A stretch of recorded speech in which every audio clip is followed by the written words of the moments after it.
ए राजा जी, का हो रानी? जब से घघरा लियाल बाड़ा न, अच्छा, तब से जैसे ही मुसीबत बन गई बा। तब का चिल्लात रहलू घघरा चाहिए? अरे हम का जननी की मुसीबत हो जाई सुना। सुनावा। देखी के हमरो घघरवा हो, घघरवा हो, तैया मारे ललायन देवरवा हो।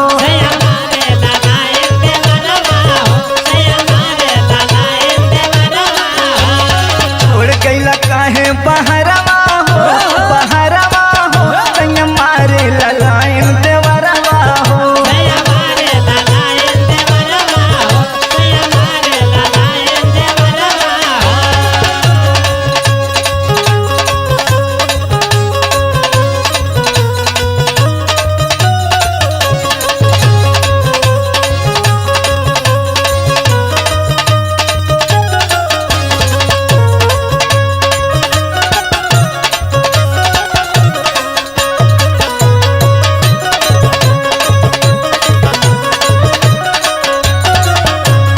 एक बात कहीं मान लिया।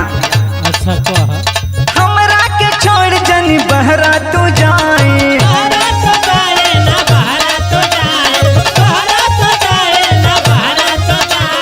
घरवा पे रह के करा तू कमाई।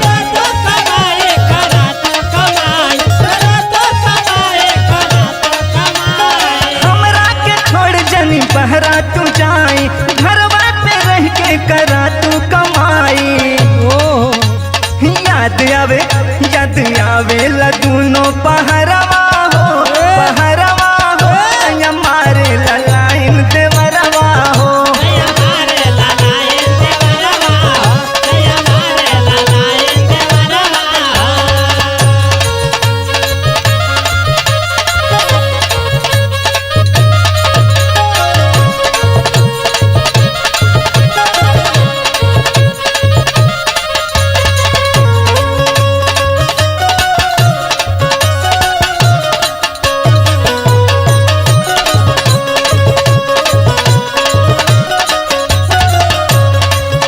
ई शौक सिंगार खाली तोहरे खातिर बा।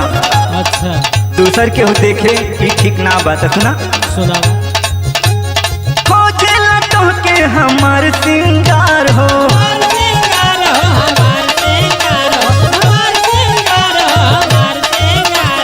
बीते ना रात दिन बीते दोपहर हो।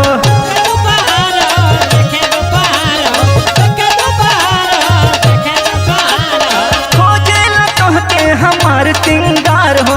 बीते ना रात दिन बीते दोपहर हो। ढावेला ढावेला जोबन कहरवा हो, कहरवा हो, तैया मारे ललायन देवरवा हो।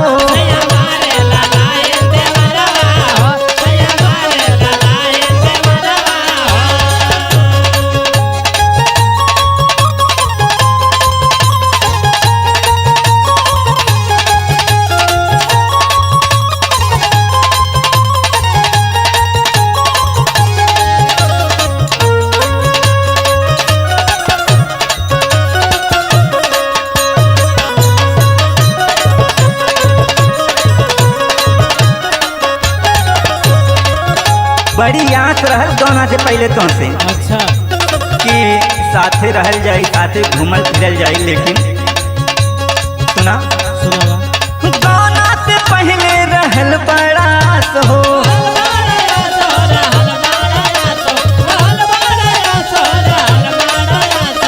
अब ही जवानी के बूझल न प्यास हो।